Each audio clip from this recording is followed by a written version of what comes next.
Alright guys, this is our protein video. It's my favorite macromolecule, probably because I'm a DNA biologist, and for us, it's all about the proteins. You're going to realize that these guys do the most work in your body, and they get very little credit for it. Sounds a lot like your teacher. Hint, hint. Alright, here we go, straight in.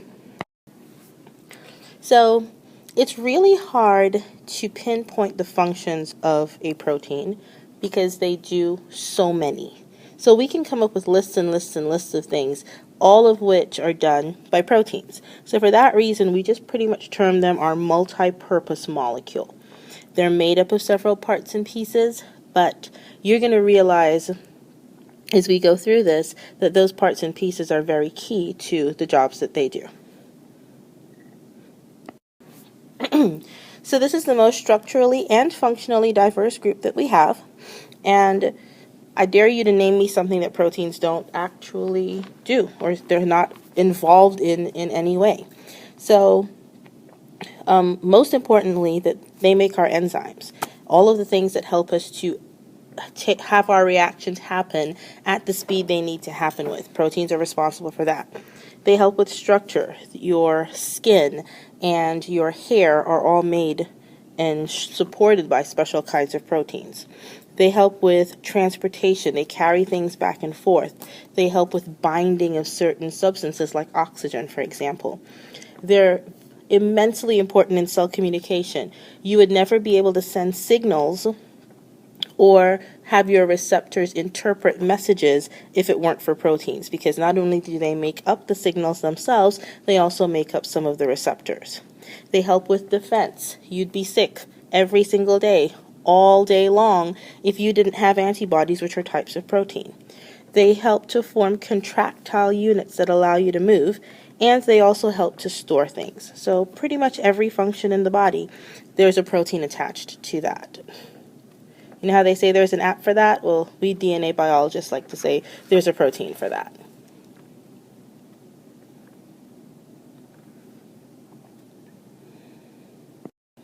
Okay, so let's start with their structure. Their monomers are amino acids. So hopefully by now you're remembering wherever you see acid, you should be thinking, hold on a second. Okay, wherever you see acid, you should be thinking of that carboxyl group.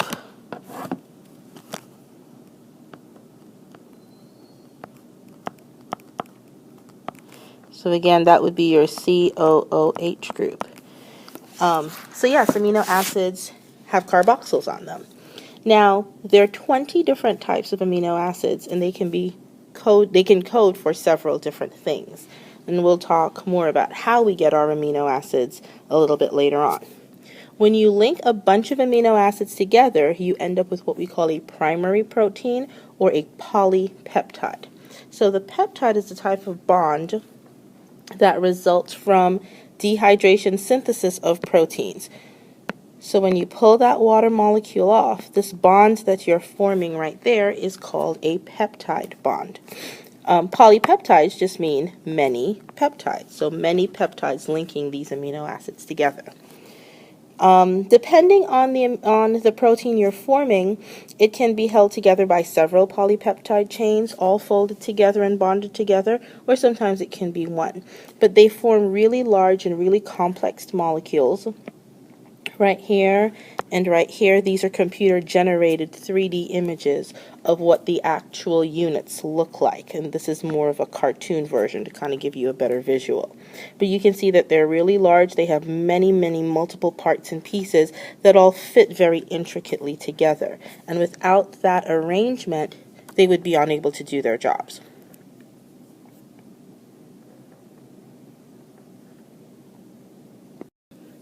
So let's look at the structure of the monomer of a protein, which again is an amino acid.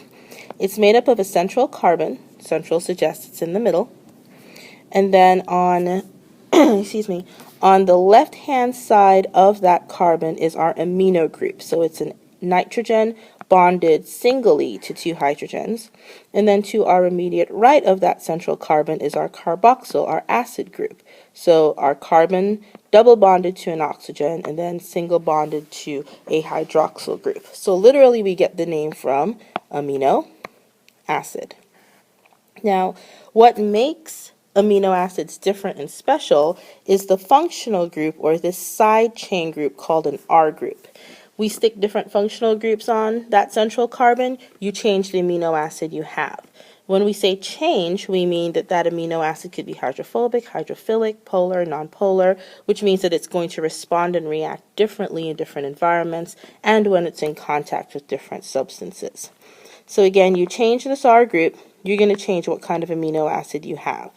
Each amino acid is going to have unique chemical properties, and they're going to behave differently when you put them in different circumstances.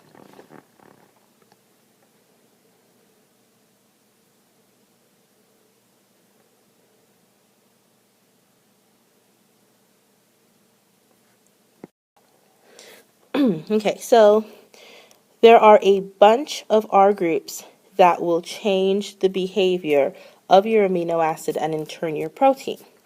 I would love to tell you that you had to learn all these, but you don't. When you go to college, if you decide to major in biology, at some point you will have to know all of them. But for right now, we just need to know what some of them do. So the first group of amino acids are nonpolar and hydrophobic. So there's no slightly positive or slightly negative charge, and they don't like water.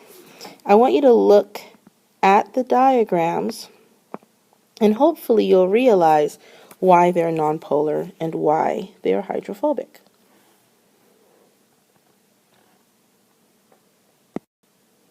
Okay, then we have polar amino acids that are hydrophilic, and we also have what we call electrically charged amino acids that are also hydrophilic. So polar is simple. That just means that they will be able to dissolve in water. They have lots of oxygens and hydrogens on them that will allow them to dissolve in water. When we look at our electrically charged molecules, these can fall into one of two categories.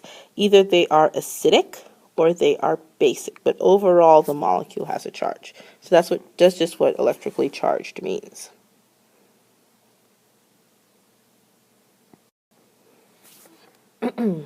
Some of our amino acids, the ones especially that have acidic R groups or acidic side chains, are these guys. So it's literally in their name. So aspartate, glutamate, asparagine, and glutamine. Some of these are like, this one can also be called aspartic acid. This one could be called glutamic acid, again, just indicating that it has that carboxyl group. These are highly important, especially within our cell, because they tend to be hydrogen donors. So remember we talked about buffers before? Well, these are examples of molecules that will be found in those buffers that could potentially donate hydrogen ions. Okay, so it's important that you know that these four especially are hydrogen donors, and they're hydrogen donors because they are acidic. They're going to easily give away that hydrogen if they need to.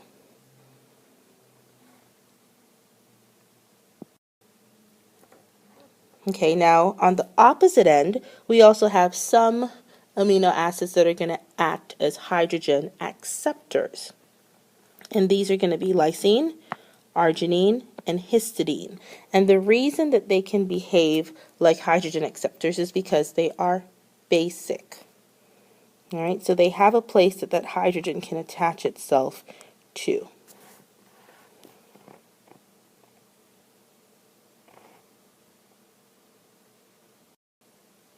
Okay, now for the first time we're going to be seeing the element sulfur, and we haven't really seen sulfur a whole lot except up until this point. Our sulfur-containing amino acids have the ability to form a special kind of, let's call it a bond for right now, and they're called disulfide bridges. They are covalent in nature, and they're cross links between the R group sulfhydrides. I'm sorry, I can never say that the first time. All that these help to do is they help to stabilize, to hold in place a 3D structure. So I'm going to use a weird example here in a second. Okay, girls especially will probably understand this. If you have curly hair, like that. One of the reasons your curls stay in place is because of these disulfide bridges. They form cross links right there, and here, and here, between the particles of your hair, helping them to keep its shape, helping them to keep its natural curl. On the flip side, if you have straight hair, you have no disulfide bridges, so that's why your hair is straight. Now, when girls get perms or when they get, they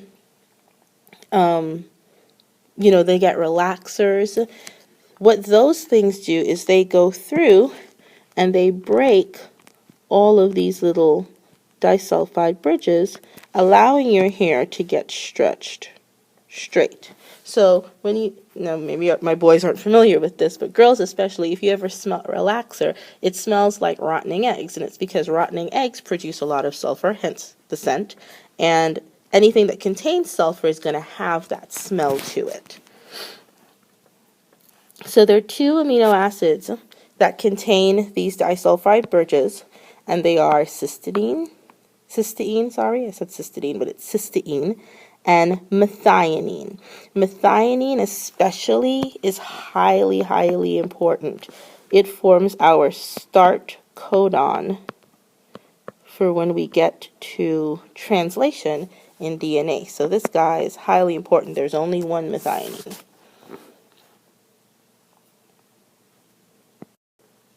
Okay, so let's talk about how we build these proteins, how we put them together.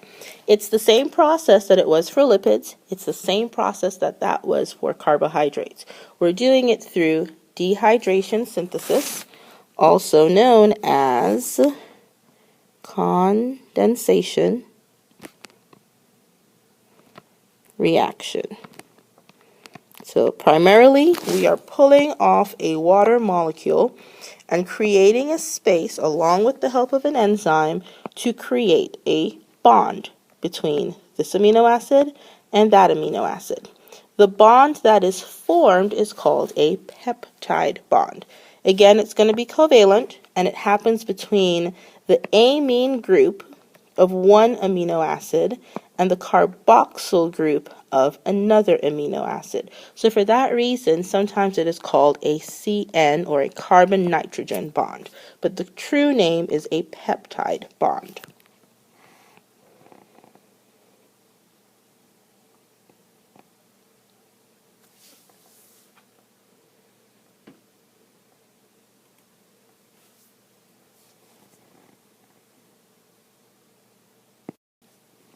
So polypeptide chains can only really grow in one direction because you always have to link an amino end with a carboxyl end. So for that reason, we can name the two ends. We call the end that ends with an amino or starts with an amino group the N-terminus, and we call the end that ends with a carboxyl group the C-terminus. So right here, this would be our N-terminus, this would be our C-terminus. When you study proteins, literally what you do is you form a computer model, a 3D image of it, and sometimes you have to unwind that protein so that you can see the different amino acids that make it, and you can see the different sections of the proteins. So to give us some directionality, you'll hear protein biologists talking about 4 amino acids from the C-terminus or 12 amino acids from the N-terminus, and we'll use terminology like that so that we can differentiate between our directions. So it's a very repeated unit. It's a repeated unit of nitrogen, carbon, carbon, nitrogen, carbon, carbon, nitrogen, carbon, carbon. This nitrogen is from our amino group. This is our central carbon. This carbon is from our carboxyl group. So for that reason, amino acids can only grow in one direction. And they tend to form a backbone where you have that NCC repeated over and over again, and then all of the side chains kind of stick out in the middle. Or off to one side, I guess I should say. And that side will depend just on how that amino acid has to rearrange itself to fit into this compilation of NCC.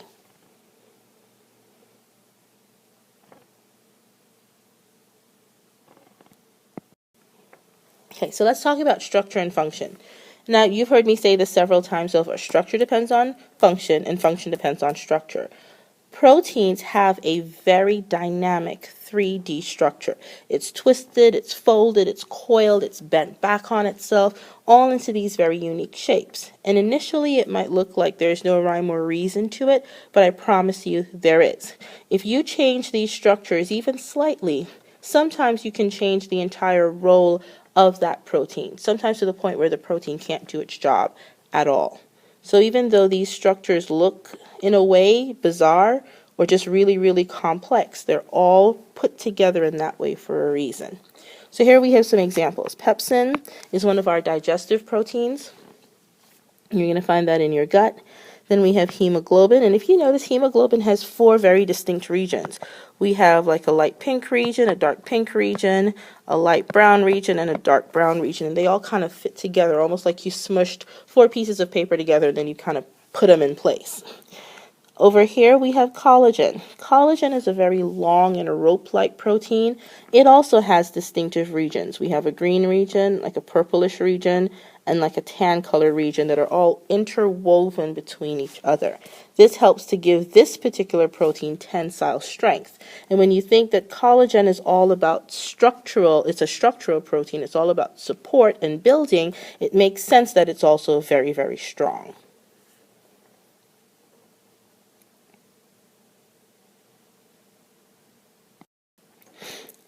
So we can take our proteins and divide them into 4 structures. This is the only one, or the only macromolecule that can really do this. The first structure is called our primary structure, and pretty much it's just the chain of amino acids, the order of amino acids as they fall. So valine, cysteine, cysteine, tryptophan, lysine, leucine, isoleucine, asparagine, glutamic acid, just whatever order they fall in, that is your primary structure. It is just the order, literally 1, 2, 3, 4, 5, 6. This amino acid sequence is going to be determined by the piece of DNA, the gene, that codes for this particular protein. Now you change this even slightly, and you can affect the protein structure and its function. Sometimes even if you just change one amino acid, it's going to make a huge difference in what that protein can or cannot do.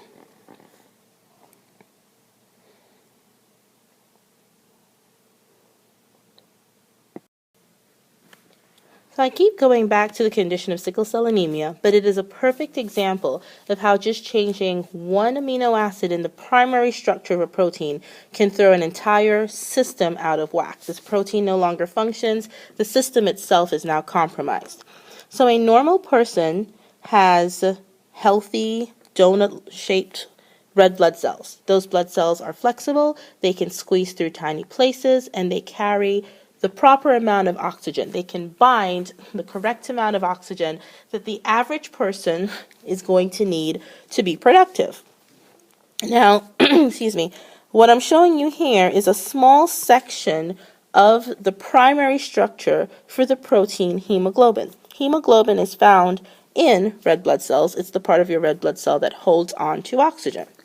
Well, the 6th amino acid should be glutamic acid. And when you have nice, healthy red blood cells, then you have glutamic acid, you have no worries. Some people, however, end up with these sickled, hard, unflexible,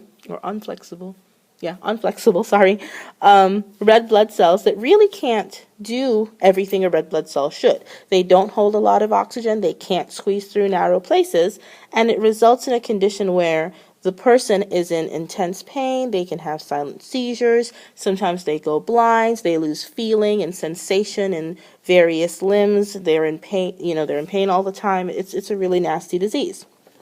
Well, it's because their 6th amino acid is not glutamic acid, instead it's valine. So you're probably thinking, well, what's the big deal?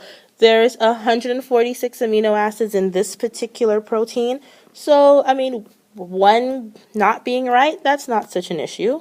Well, it is, because glutamic acid is hydrophilic and valine is hydrophobic. Now, two very different chemical personalities, which means that when you put the rest of this protein together, when you add the other 140 amino acids, this section of the primary structure is not going to behave the way it should when it's surrounded by the other amino acids. Remember, hemoglobin is one of those proteins that you have multiple sections of. So if one section doesn't fit right, it's going to throw the other three sections off as well, and that's why these cells look and appear the way that they do, and that's also why they don't function the way they should, because of one mistake in your primary structure. So secondary structure is what we call local folding. And folding can happen in two ways. So folding takes place in short sections or short regions along your polypeptide, along the primary structure. And folding is a result of the interactions between amino acids that are next to each other. Folding is held in place by hydrogen bonds, so they're pretty weak. But it does help to start off that 3D structure that we've talked about before. So there are two kinds of local folding that contribute to secondary structure, and they're called alpha helices and beta pleated sheets. Alpha helices look like twists, so this would be an alpha helix right here. Beta pleated sheets look like little mountains and valleys, mountains and valleys, mountains and valleys. So these would be beta pleated sheets right here. Within an actual protein section, here's your alpha helice, here's another alpha helice, here's another alpha helice, and then these regions here would all be beta pleated sheets. Here's another one there and another one there.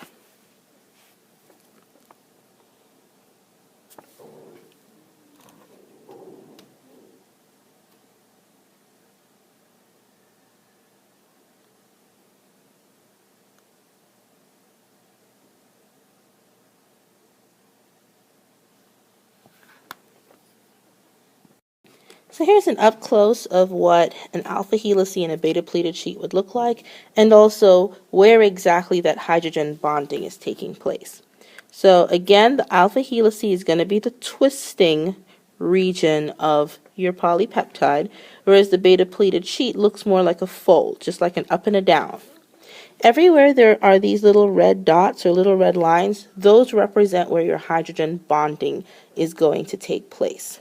Now, it's not just hydrogen bonding that holds some of these structures in place. There's also something called electrostatic attraction, and then there's hydrophobic interactions, which again are very, very weak, and metal-ion coordination. I don't really care if you know this one so much. You don't really need to know this one or this one, but hydrophobic interactions definitely, and hydrogen bonding, primarily. Hydrophobic interactions is only going to take place between molecules that are obviously hydrophobic. They're both trying to keep away from water, so they kind of attract each other. You might want to draw, especially this one and this one, if I were you. Feel free to pause the video.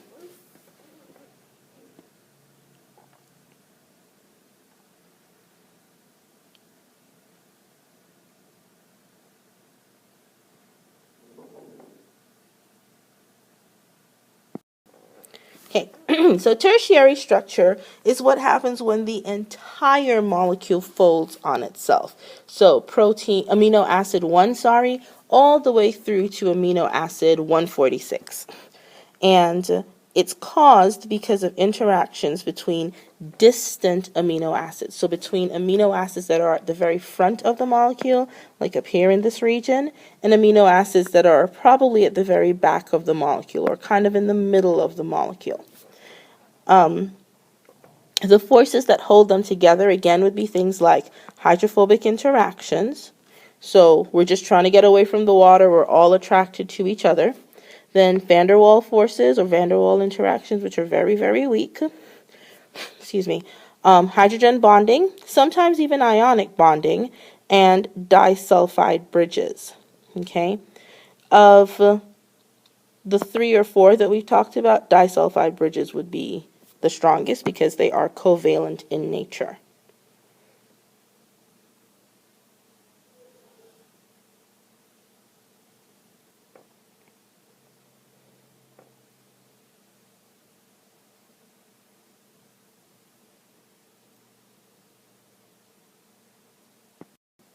The last kind of structure that a protein is going to have is called quaternary structure. And this is what happens when you have more than one polypeptide chain bonded together. So like I showed you before with hemoglobin, in the case of hemoglobin, we actually have 4 polypeptide chains bonded together. Here's 1, here's 2, here's 3, and here's 4. So it's just the interaction of more than one polypeptide chain. And normally these are held together by hydrophobic interactions. Another example would be that collagen molecule that we talked about earlier. So here's 1, here's 2, here's 3. They're all twisted together and held together because of hydrophobic interactions. All right, so let's go back and do a full review of all 4 structures and all, and most of the bondings that you need to keep those structures in place for a protein. So, primary structure, structure number 1 is just your amino acid sequence. It's held together by, oops, sorry, I thought that was my laser. Hold on. Okay, it is held together by peptide bonds. So just the nitrogen on one side bonded to the carbon on the other side. The order of this amino acid sequence is determined by the piece of DNA, the gene, that codes for that particular protein. Secondary structure is all about the interaction of R groups, and it comes in 2 forms. It's either going to be a twisted molecule that looks almost like one strand of DNA, called an alpha helix, singular, alpha helices, plural, or an up and down, kind of like mountain and valley kind of arrangement, called a beta-pleated sheet. It is held together by primarily hydrogen bonding. Tertiary structure is where the R groups of distant amino acids interact with each other. So for example, an R group on amino acid 1 is going to interact with an R group on amino acid 75. Or an R group on amino acid 260 is going to interact with an R group on amino acid 10. So they're not necessarily close to each other. They're held together by hydrophobic interactions, hydrogen and ionic bonding, and the most strong in this scenario, disulfide bridges.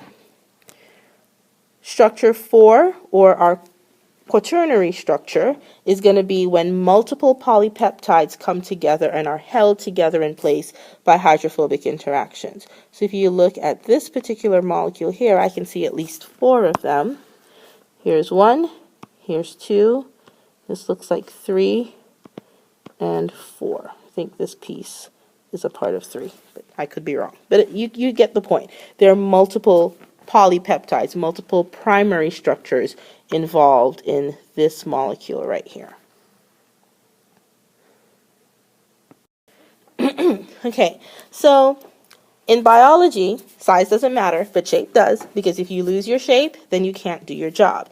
And because hopefully you've noticed a lot of these protein structures are held together by very weak bonds, it means that we're always in danger of those bonds breaking and our structure unraveling, and then we can't do our job. There is a name for that. When proteins unfold, it is called denaturation. So protein denaturation is the breaking of bonds that hold our structures in place and the unfolding of our protein. How does it happen? Lots of ways. So there's several conditions that can disrupt or destroy hydrogen bonds, ionic bonds, and disulfide bridges. The 3 main ones would be temperature, pH, and salinity. Mostly what they alter would be the secondary and tertiary structure. So pretty much they're changing our 3D layout, our 3D shape. When we unravel, so when we go from a configuration like this to like a stretched out ribbon looking thing like this, we've destroyed our ability to function. Now, some proteins can return to their correct shape if the temperature and pH and salinity are brought back to what they should, but there are several that once we've lost our structure, then we can't ever go back. We're completely denatured for life.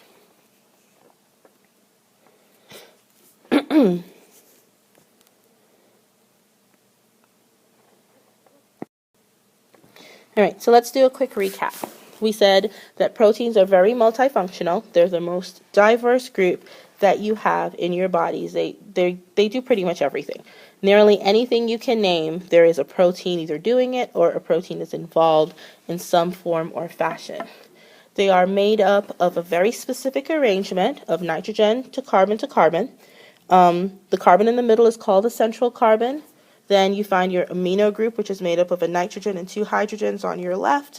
And you find a carboxyl group, which is a carbon double bonded to an oxygen, and then single bonded to a hydroxyl group on your right. And this is the basis of the amino acid, which is the monomer for a protein. Excuse me. They come in many shapes and sizes, and they all can do functionally tons and tons of different things. The most important ones being our enzymes, and the ones that help us with structure and support, and then the ones that help with digestion, the ones that help with transportation. Like I said, lots of roles. They have excuse me, different side chains or groups, also known as R groups, that can be attached to them, to that main monomer that we talked about, and that changes what kind of amino acid you have. By the way, you only have 20 amino acids, all of which are responsible for all of these different proteins. Your amino acids are a direct reference to the sequence of DNA that codes for that particular protein. They come in 4 structures: primary, secondary, tertiary, and quaternary. And we've just reviewed that, so I'm not going to review it again. If you change or you alter the temperature, pH, or salinity of the environment that a protein is in too much, it is going to unravel, which is called denaturation. Some proteins can recover from unraveling, and some cannot. Hopefully that was helpful. I will see you guys later. Bye.